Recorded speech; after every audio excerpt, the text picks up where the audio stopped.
Энэтхэгийн Одишамужийн Батнагар хотод нэгэн аимшигтай үйл явдал болж, залуу хосын хурмын ёслол дээр хинээс ирсэн нь үл мэдэгдэх нэргүй нэгэн бэлгэн дотроос тесрэх бөмбөг дэлбэрчээ. Тухайн үед хүргэн хүү болон түүний эмээ нь харамсалтайгаар газар дээр амиа алдаж, бэр нь хүнд бэртсэн хэрэг гарсан байна. Энэ хэрэг нь энэтхэгийн нийгэмд анхааруулга болох үед сэрэмжлүүлэг болж чадсан бөгөөд үхэл дагуулсан хурим тухайн үед олон нийтийн анхаарлын төвд орсон билээ. 2018 оны 2 дугаар сарын 23-нд 26 настай програм хангамжийн инженер Саумия Шикар Саху хайртай бүсгүй Рематага сүр жавхлантай хурим хийжээ. Хуримынхаа 5 дахь өдөртөө гэр бүлийн оройн зөг барих үеэр хамаатан садан найз нөхд нь инээлдэн сууж байлаа.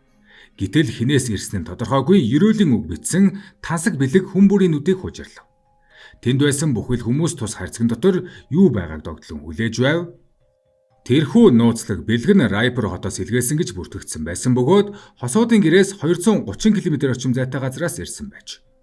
Хүргэн хүү Саумия хайрцагны уягддаж нээх мөчөд гинэд маш хүчтэй тесрэгт болж Саумия болон түүний 85 настай эмээ газар дээрээ амиа алдсан. Харин 22 настай Бэр Рима дэлбэрэлтийн хүнд төлөгдөл, чихний хөндийн гэмтэл мэдээж сэтгэл санааны гүн цочролтойгоор амьд үлджээ. Цагдаа нар хэргийг яарвчлан шалгаж эхэлсэн ба алуурчин тесрэх бөмбөгний талаар туршлагатай нэгэн байсан төдийгүй гаднаасаа тансаг бэлгэмэд харагдавч бэлгийг задлах мөчөд шууд дэлбэрэхээр бүтээгдсэн алан хидах ажиллагаа болохыг тогтоосон байна. Ийм нарийн төлөвлөгөө нь урт хугацаанд бэлтгэгдсэн гэдгийг илтгэж байв. Удаан хугацааны мөрдөн байцаалтын дараа цагдаа нар 49 настай Пунжилал Михерийг баривчилсан. Тэрээр орон нутгийн коллежийн багш өмнө нь тэр сургуулийнхаа захирал хийж байсан нэгэн байсан. Хүргэн Самуягийн ээжтэй хамтран ажилладаг хүн байж, өрдөгчд хэрэгтэй Михерийг мэрэгжлийн өрсөлдөөнөөс болж сэтгэлийн хорсолтойгоор энэ халдлагыг нарийн төлөвлөсөн гэж үзсэн. Гэмт хэрэгтэн өөр нэр хаягаар өөр хотоор дамжуулан уг бэлгээ илгээн камер болоод тээврийн шалгалтгүй хүргэлтийн үйлчилгээг сонгосон байна. Бөмбөг 650 км автобусаар олон хүний гар дамжин ирж хайрцаг нээхэд дэлбэрэх байдлаар суйрлуулсан байсан.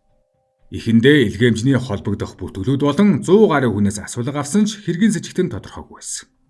Харин дараа нь 4-р сард цагдаагийн газрын даргад SK-ийнхаа нэрээр илгээсэн уг илгээмжийн учир шалтгааны тухай үл мэдэгдэх захидал иржээ. Захидалд 3 хүн уг хэргийг гүйцэтгсэн гэж бичсэн байв. Харин цагдаа нар энэ гараар бичсэн захидлыг алан хидэгч өөрөө бичсэн гэж дүүрсэн. Ингэснээр мөрдөн байцаалтанд шинэ эргэл тавьчирч Михерийг илрүүлэхэд тусалсан юм. Хохирогч хүргэний ээж нь коллежийн багш байсан бөгөөд хүүгийнхээ хурмын дараа цагдаад ирсэн үл мэдэгдэх захидлын бичгийн хэв маяг үг хэллэгийг уншихад түүний хуучин дарга Пунжилал Михерийн бичгийн хэв маягтай ижил төстэй гэж таньсан байна. Талигаач хүүгийн ээж Михерийг ажлаасаа халагдсны дараа түүний оронд коллежийн захирлаар томилогдсон байна. Ингээд Одишамужийн цагдаагийн газар Пунжилал Михер хэмээх энэ хэргийн гол сэжигтнийг 2018 оны 4-р сарын 25-нд баривчилсан. Энэ нь тесрэх бөмбөг дэлбэрснээс хойш 2 сарын дотор хийгдсэн баривчилгаа байлаа. Цагдаагийнхан энэ хугацаанд олон хүнийг байцааж бичгийн шинжилгээ, гар бичмэл, илгээмжийн зам, хуурамч хаяг, гар утасны байршил зэрэг олон баримтаар нотолгоо цуглуулсны үндсэн дээр түүнийг илрүүлж чадсан билээ.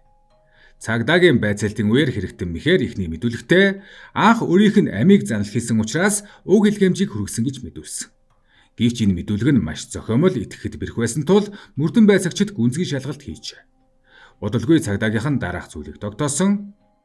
Тэрээр Дивали баярын үеэр их хэмжээний солиуд хуримтлуулж дотроос нь дарь гарган авч тесрэх төхөөрөмж бэлтгэсэн. Райпур хотод гар бичмлэр хурамчнэр хаяг ашиглан тесрэх бөмбөгтэй илгээмжийг явуулсан. Тэр өөрийгөө с ิจ төрүүлэхгүй тулд хосын хуримдж дараа нь босон оршуулганд нь оролцож байсан. Энэ нь түүнийг хэргийн гадна харагдуулахыг зорьсон нуугдмал үйлдэл байлаа. Михерийн шүүх хурал 2024 оны 11-р сард Энэтхэгийн Одишамужийн Боломжир хотын шүүхэд эхэлсэн. Шүүх хурал олон сар үргэлжилж эцэст нь 2025 оны 1-р сард шүүхээс хэрэгтэнд бүх насаар нь 20 ял оноосон байна. Түүнийг хүн амны хэрэг үйлдсэн хүний ам хороох орлого гэсэн. Тесрэх бодис хууль бусаар ашигласан хэмээн буруутгасан байна. шүүх түүний үйлдэлийг аюултай хорлонтой гэдгийг хүлээн зөвшөөрсөн ч ховор тохиолдол гэж үзээгүй тул цаазаар авах ялаар шийдгээгүй. Шүүхийн тайлбарт энэхүү гэмт хэрэг нь маш гүн төлөвлөгдсөн хорлонтой чиглэлээ цаазаар авах ял оноох босгод авсангүй хэмээн тайлбар өгчээ. Хохирогч залуу Саумя Шикарсахугийн гэр бүл ялангуяа түүний ээж болон эхнэр Риманаар шүүхийн шийдвэрт гүнээ гомдолтой үлдсэн. Тэдний байр суурь дараах байдлаар тодорхойлогдсон байдаг. Хохирогчийн гэр бүлийн мэдээлэл дурдахдаа алуурчин амьд байхад хүмүнд байхгүй боллоо. Энэ шударга ёс мөн үү гэж ээж нь шүүхийн шийдвэрийг сонссны дараа сэтгүүлчдэд ярьсан. Тэд цаазаар авах ял ононо гэж найдаж байсан шүүх бүх насаар нь хоригдох ял оноосонд ууртай сэтгэл дундуур байгаагаа илэрхийлсэн. Амьд үлдсэн эхнэр Рима хэлэл өгсөн ярилцлаганда амьдрал минь үүгээр бүр мөсөн өөрчлөгдсөн. Хинч дахин ийм шанал амсах ёсгүй. Би олон жилийн турш нөхөн сэргийх хэмжилгээ хийлгсэн ч одоо ч шөнийн зүүдэндээ тесрэлтийн дүр зургийг зүүдэлдэг гэдгээ хэлсэн байна. Рима энэхүү хэргийн олон жилийн үйл явдлыг даван туусныхаа дараа буюу 2024 оны 3 дугаар сард дахин гэрдэж гадаадад шинэ амьдрал эхлүүлжээ. Харин хохирогчдын гэр бүл одоо хүртэл шүүхийн шийдвэрт гомдолтой байгаагаа илэрхийлдэг байна. Хурмын бөмбөг гэж нэрлэгдэх болсон энэ аймшигт хэрэг зөвхөн нэг гэр бүлийн эмгэнэл биш.